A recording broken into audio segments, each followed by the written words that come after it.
स्वागत है दोस्तों आपका आज की वीडियो में। और आज हम क्लासिक्स टू वॉच में बात करेंगे अ जजमेंट एट न्यूरेमबर्ग की। बहुत ही शानदार मूवी है। हमें नहीं पता था अन्याय हो रहा है, ये बात कितनी सही है। जब भी कोई देश की सरकार लोगों पर अत्याचार करती है और वहाँ पर कुछ युद्ध होता है, युद्ध हारने वाले जो देश होते हैं उनके सभी आप दिग्गज ले लें, आप उनकी जनता को ले लें, वो हमेशा इसी तरह से आपको कहेंगे कि उन्हें पता नहीं था कि उनकी गवर्नमेंट क्या क्या बुरा कर रही है। और आज ऐसी ही एक रियल लाइफ पर बेस्ड एक क्लासिक की हम बात करेंगे, जजमेंट एट न्यूरेमबर्ग। तो इस मूवी के शुरुआत में हमें बताया जाता है कि एक रिटायर्ड अमेरिकन जज 1945 में दूसरे विश्व युद्ध के बाद जर्मनी पहुंचते हैं। उनका नाम होता है जज डैन। और उनका काम यहाँ पर है नाजी जर्मनी के former minister of law, public prosecutor और सुप्रीम कोर्ट के जजेस पर फैसला सुनाना। तो यूएस गवर्नमेंट ने हिटलर को हराने के बाद सभी जनरल्स और दिग्गजों पर केसेस किए थे। 3 जजेस की बेंच थी और जर्मनी के हर मेजर सिटी में ये केसेस हुए थे। ये मूवी पर्टिकुलरली बात करती है जर्मनी के शहर न्यूरेमबर्ग की। इसकी स्टोरी अपने आप में ही यूनिक है, क्योंकि कटघरे में सारे जो मुजरिम बैठे हैं वो खुद जज होते थे और जर्मनी के सबसे बड़े लोगों में होते थे। अब शुरुआत में ऐसा लगता है कि इसमें सोचना क्या है, हिटलर ने 6 मिलियन तकरीबन जूस को और अन्य माइनॉरिटीज़ को मारा है और उसमें जर्मनी की पूरी मिलिट्री और न्याय व्यवस्था उनके साथ मिली हुई थी। तभी एंट्री होती है डिफेंस लॉयर की, और भाई साहब क्या एक्टिंग की है। मैं उन सभी के नाम लूँगा एक्टर्स के आगे भी। डिफेंस लॉयर अलग अलग दलील देते हैं। पहले वो ये कहते हैं कि इन लोगों पर केस करना नाजायज़ है क्योंकि वो जजेस है और वो हिटलर के बनाए हुए क़ानून का पालन कर रहे थे, और क़ानून बनाने का पावर तो हिटलर के पास था, उनके हाथ में था। और अगर उसने ऐसे दुष्ट कानून बनाए हैं तो हम इसमें क्या कर सकते हैं, हम अपना काम कर रहे थे। हमें भी उसकी बात माननी पड़ी क्योंकि हम इस सिस्टम में रहते हैं। और ऐसे ही फिर प्रोसिक्यूशन और डिफेंस की तरफ से शानदार दलीलें आती हैं, दलील पर दलील दिए जाते हैं, एक से बढ़कर एक पॉइंट रखा जाता है। बहुत ही ब्यूटीफुल और फिलोसॉफिकल मूवी है ये, बहुत ही ज़बरदस्त, काफ़ी आपके मन को झंझोड़ने वाली मूवी है। काफ़ी चीज़ें आपको सोचने पर ये मजबूर करेगी। तो शॉर्ट में बोलें तो ये मूवी कहती है पावरफुल एजुकेटेड हाई क्लास जो नागरिक होते हैं, जो बड़े पोजीशन में हाई पोजीशन में होते हैं, क्या उसे चुपचाप अपनी पोजीशन बचाने के लिए एक दुष्ट शासक की बात माननी चाहिए। ये लोग जो कटघरे में खड़े हैं, क्या इनका फ़र्ज़ नहीं था कि ये सब मिलकर हिटलर का विरोध करते, ये अपनी मातृभूमि को छोड़ या फिर अपनी मातृभूमि को छोड़कर चले जाते जहाँ पर इस तरह के अन्याय हो रहे हैं, या कम से कम अपने पद से ही इस्तीफ़ा कर देते और रिटायर हो जाते। इस मूवी के कलाकार अपनी कला के मास्टर हैं साहब। मेन जज जो हैं, और वो जजेस जिन पर केस हो रहा है, और प्रोसिक्यूशन से और डिफेंस और इवन गवाहों की एक्टिंग बहुत ही शानदार है। ये मूवी 3 घंटे की है, लेकिन ये ऐसी रफ्तार से भागती है और आपको इतना सोचने पर मजबूर करती है, आपको टाइम पता नहीं चलेगा। इस मूवी का हर डायलॉग सटीक वार करता है और कहीं भी आपको ऐसा फील नहीं होगा कि ये डायलॉग क्यों बोला है और या कुछ अलग बोलना चाहिए था। बिल्कुल सटीक डायलॉग है। अब इसके आगे मैं आपको और स्पॉइलर दूंगा, तो स्पॉइलर वार्निंग है। तो आइए बात करते हैं 3, 2, 1 स्पॉइलर। भाई साहब क्या किरदार लिखे हैं, और हर बंदे का इस मूवी में एक यूनिक टोन है और परफॉर्मेंस है। मेन कैरेक्टर अमेरिकन जज डैन का रोल किया है स्पेंसी ट्रेसर साहब ने।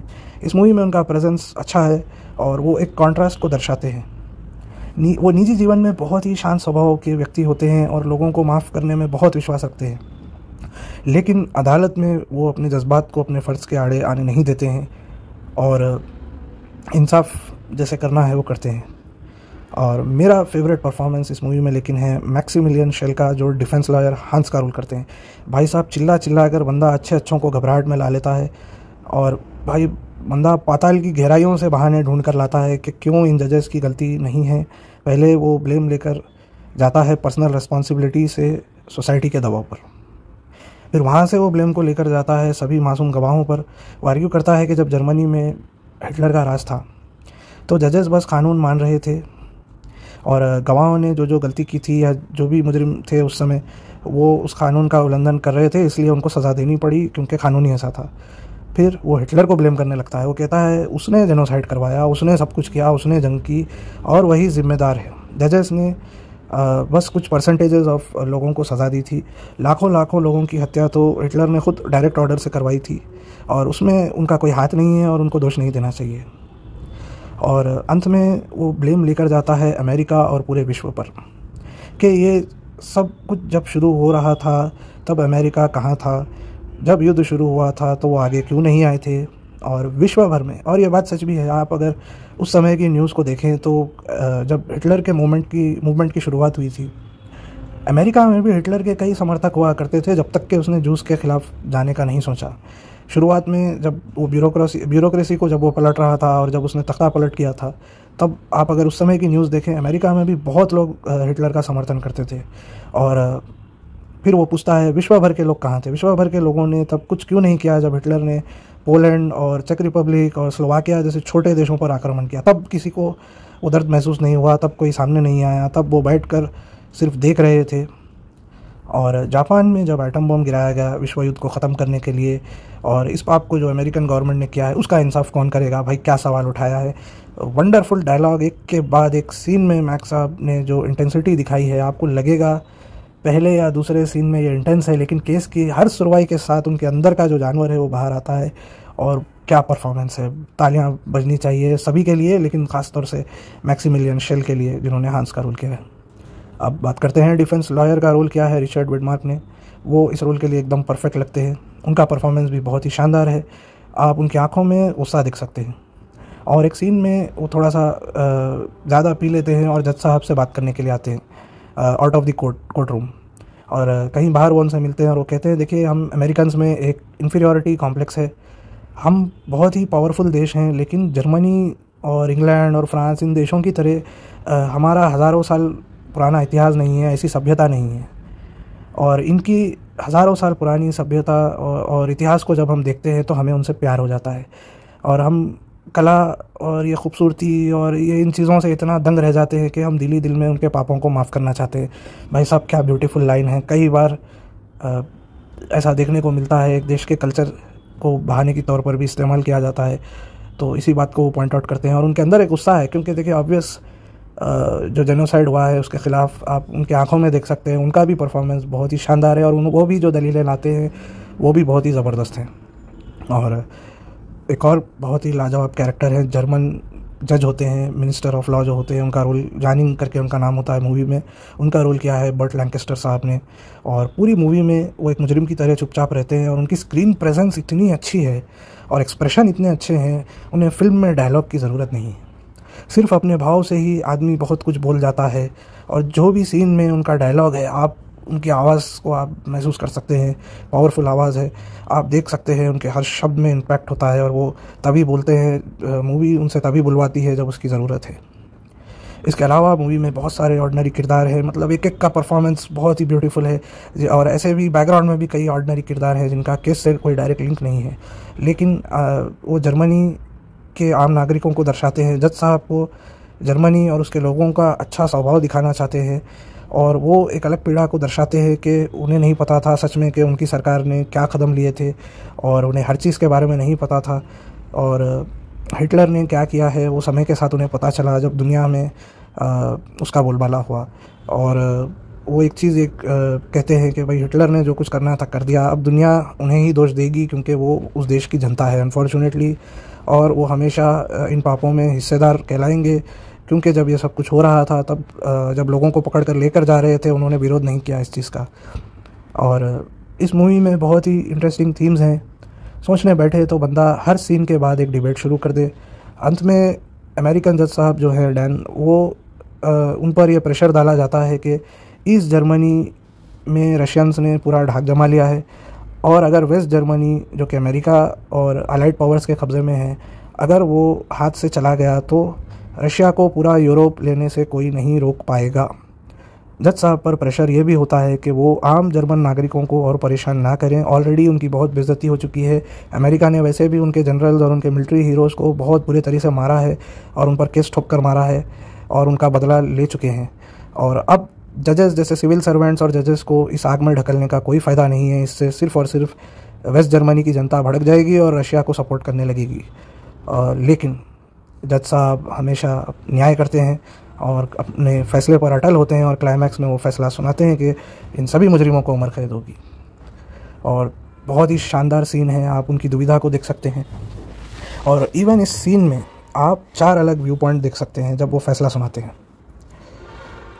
एक बंदा कहता है, जो प्रोसिक्यूटर होता है जर्मनी का, पब्लिक प्रोसिक्यूटर जो हुआ करता था, वो कहता है देखिए हमने कोई गलत काम नहीं किया है और हमने वही किया है जो करना चाहिए था, और हिटलर ने भी वही किया है, जो कि जर्मनी के हालात पहले बहुत ख़राब थे और हिटलर को पावर अपने हाथ में लेने पड़ी। वो उस तरह का कुछ वो जस्टिफिकेशन देने लगता है और वो ये धमकी देता है जज साहब को कि आज तुम हमारे साथ ये व्यवहार कर रहे हो और हमें सज़ा सुनाओगे, जब कोल्ड वॉर ख़त्म होगी और रशियंस जीत जाएंगे तो जज डैन तुम भी इसी तरह किसी रशियन जज के आगे भीख मांगोगे।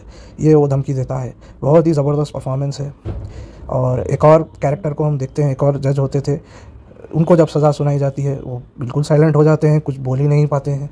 और एक और कैरेक्टर हैं, एक और जज होते हैं, उनको सज़ा सुनाई जाती है तो वो मूवी के फर्स्ट आर्गूमेंट पर ही आ जाते हैं कि भाई हम तो नौकर आदमी है, हम तो बस कानून का पालन कर रहे थे, कानून बनाने वाले का दोष है। मैं अभी भी कहूँगा कि फैसला गलत है। और पावरफुल सबसे कैरेक्टर जानिंग साहब, जिन पर बहुत फोकस किया गया है, वो कहते हैं कि हाँ हम सब की गलती है, जो हमें सज़ा हुई है वो बिल्कुल मिलनी चाहिए। हिटलर के शासन के समय हिटलर जैसे तानाशाह के इशारों पर हम नाचते रहे, हमारा काम था उसका विरोध करना, जनता को ये बताना कि वो गलत हो रहा है। और सभी ब्यूरोक्रेसी और सभी जजेस, जुडिशरी, सभी का काम था, बड़े पोस्ट वाले हर जर्मन व्यक्ति का काम था कि वो जर्मनी के आम नागरिकों को अपने साथ ले और हिटलर का विरोध करे, लेकिन हम ये कर नहीं पाए और मूवी का केस जो है वो ख़त्म हो जाता है। और जज डैन फिर पर्सनली जानिंग साहब से मिलने जाते हैं और उन्हें बताते हैं कि उन्होंने जानिंग साहब की, इस केस के दौरान उन्होंने जानिंग साहब की किताबें पढ़ी है जो उन्होंने लॉ पर लिखी हैं। उन्हें अफसोस रहेगा कि इतने महान आदमी को उन्होंने सज़ा सुनाई है। और तभी जानिंग साहब कहते हैं कि अफसोस मत कीजिए सर, हमने जो पाप किया है आपने बराबर हमें सज़ा सुनाई है और मैं आपकी बहुत इज़्ज़त करता हूँ। क्या सीन है भाई साहब। और जर्मनी से निकलने से पहले फिर हम देखते हैं जज डैन अमेरिका वापस जाने की तैयारी कर रहे हैं और लास्ट सीन में डिफेंस लॉयर हांस साहब जज साहब से मिलने आते हैं और उन्हें कहते हैं कि भले ही आपने इंसाफ किया हो अंकल जी, लेकिन 5 साल ठहर जाइए। मैं आपसे कह रहा हूँ 5 साल ठहर जाइए, हर बंदा जिसे आपने सज़ा सुनाई है उम्र कैद की वो बाहर आ जाएगा। फिर जज डैन उससे कहते हैं बेटा तुमने बहुत अच्छी दलीलें दी, बहुत शानदार लॉयर हो, बहुत तरक्की करोगे, लेकिन जीवन में हमेशा बात लॉजिक की नहीं होती है, बात होती है न्याय करने की और मेरा काम है न्याय करना। और इसके बाद जज डैन साहब अमेरिका लौट जाते हैं और फिर हमें बताया जाता है कि रियल लाइफ में जब ये केसेस हुए थे तो एक्चुअल में सभी किरदारों ने सिर्फ एक ही साल जेल में काटा था और फिर वो छूट गए क्योंकि जनता का प्रेशर था। भाई वो लास्ट जो टाइटल जो बताया गया है कि इस तरह से हुआ था, वो देखकर मन विचलित हो जाता है कि सच में इंसाफ करना कितना मुश्किल है। और कितने बार देखिए आप दुनिया में जो लोग गलत काम करते हैं वो इंसाफ से बच जाते हैं, लेकिन ऊपर वाला ज़रूर उनका इंसाफ करेगा। और एब्सोल्युटली ब्रिलियंट फिल्म, जितनी तारीफ़ की जाए कम है।